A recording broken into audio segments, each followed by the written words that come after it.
corn grow in the fields. Hi everyone! Welcome back to my vlog! Sa wakas, nagkaroon na rin ako ng desire na finally, i-film ko na to. Simulan ko na ulit ang paggagawa ng mga contents. So, hopefully, magtuloy-tuloy bilang, So, ayun na nga. Naririnig niya na nandito ako. Naririnig niya na gising ako at kailangan ko nang lumabas para laruin siya. Si Jack po yun, mga ka-pomely. So, ang aking what's inside my bag, eto siya. Ito na yung bag ko as a law student and as a fur parent.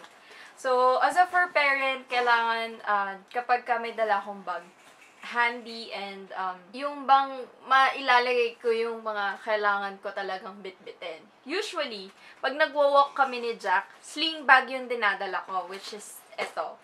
Pero dahil pumapasok ako regularly sa school, ito yung dala ko. So, ano pala to? What's inside a law student bag?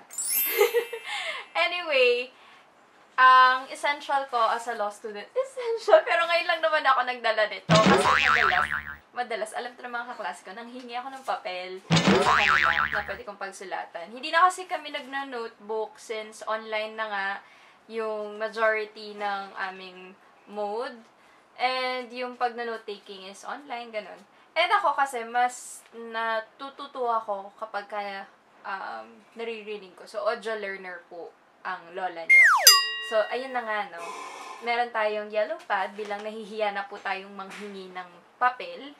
Pasensya na po sa ingay ng background. Ano ko yun eh. Yung mga alaga ko po yun. So, meron na tayong yellow pad. Ibabalik ko na siya kasi mahirap magtanggal. Tapos, magbabalik ulit. Then, meron din akong pencil case. So, dito sa pencil case, nandito lahat ng ballpen ko, ng highlighter, and of course, pencil. Kasi pagka nagsusulat ako sa book, gusto ko pencil. Ayoko ng ballpen. So, meron tayong pencil, highlighter, tapos puro ballpen. Itong ballpen na to, nabili ko to sa TikTok. Ang brand nito is Deli. So, ayan. Gusto ko siyang pangsulat. Tapos, meron din tayong galing sa friend natin. May ballpen din dyan. Of course, yung favorite natin na Pilot High-Tech V5. So, ito, kapag kailangan itong mga ballpen na to, kapag nagna-note-taking, kapag kunwari, handwritten yung pa-exam or quiz ng professor, ganun. So, yun yung laman nitong case ko. Itong case ko is from Get Filed. So, 2-in-1 na siya. Pwede siyang pencil case, tapos pwede siyang pen holder kapag kailangan mo. Meron akong suklay, kahit madalas, pag pumapasok ako, hindi ako nakikitang nakasuklay dahil mas madalas na magulo ang buhok ko. Of course, candy. So, ito yung recent na gusto kong candy na nabibili sa 7-Eleven. Lush na zesty lemon yung flavor. Tapos, ID, school ID, we have that. And, ito, essential din to as a law student. Kailangan nyo ng pang-amoy-amoy. So, may inhaler tayo dito. Mint inhaler to. Diba? Pag inamoy mo to, sure ako, marirelax ka. Ito, galing din to sa classmate ko. Ang mga generous kong kaklase, napakabait. Laging namimigay ng mga kung ano-ano dyan. Pampakalma. So, 2-in-1 din. Pwedeng inhaler, tapos pwede siyang pamahid. So, inhale lang ulit tayo. Tapos, meron akong lippy from pamangkin ko to. So, siya pa yung nagbigay sa akin na babaliktad. Hindi ko alam, pero can make yata. Hindi ko alam how do you pronounce it. In the shade of 2. So, hindi ko alam kung anong basta, cute siya. Pang very natural looking siya. And my Rare Beauty blush in the shade of Happy. So, gusto ko lang kasi mga natural looking. Tapos, yung mint natin, of course, yung Mentos na pure fresh para laging mabango ang hininga kapag tinawag ni attorney at kapag sasagot kung may maisasagot. And alcohol. So, very essential sa akin yung alcohol. Gusto ko meron ako laging dala. Kapag wala akong dala, feeling ko ang dumi-dumi ng kamay ko. Tapos, sa second pocket naman, o diba, medyo very organized ang ating pag what's inside my bag. Yung aking wallet, na ang laman ay puro resibo at cards. Tapos, yung sa pamangkin ko to, hindi ko pa nababalik pang ano niya sa hair. Tapos, ang ating go-to drink, which is yung oat cereal drink ng Quaker. What else? Nako, nakalimutan kong banggitin. Meron din pala sa bag kong mga envelopes. 1, 2. So, this one, essential siya, mga school records and yung car records. Kasi recently, nag-ayos ako ng sticker ng aking car pass. Tapos, ito, sa aking mga alaga. As a fur parent, kailangan kong maging organized for them. Dahil, ang hirap maghagilap ng records.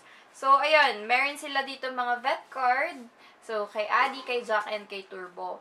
I always make sure na naka-organize ng mga to kasi dito nakalagay yung records nila kung ano na yung vaccine na nabigay sa kanila, the worm, kung ilan na, kung kailan ba sunod, ganun. Tapos, of course, mga laboratory results, meron tayo niyan, para copy, receipts, and prescription. So, last July, yung consultation namin, ang nagastos namin is 2,250 pesos.